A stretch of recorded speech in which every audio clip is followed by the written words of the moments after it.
And then there's another story that the mainstream media may be misreporting as well. And I want to play something for you. This is interesting. Listen here. This is George Galloway. He was on this morning with my colleague Manila Chan, who does a fabulous job on In Question, by the way. Listen to what he is suggesting here about who's really pulling the strings of these protesters.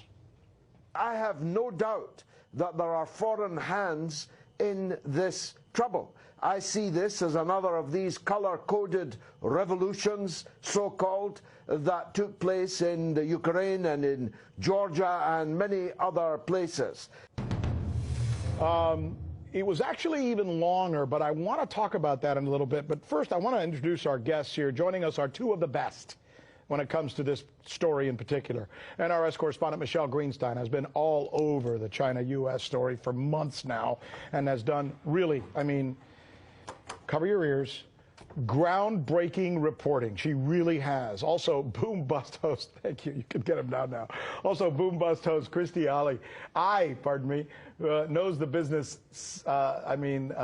probably as well as anybody out there when it comes to the business side of this conversation that we're about to have. So, Michelle, let me begin with you and the Galloway comments we heard a little while ago. What he seems to be saying is that what's going on in Hong Kong may not actually be what it appears to be, that there's something behind this, something pushing, someone perhaps with an agenda. Is he right?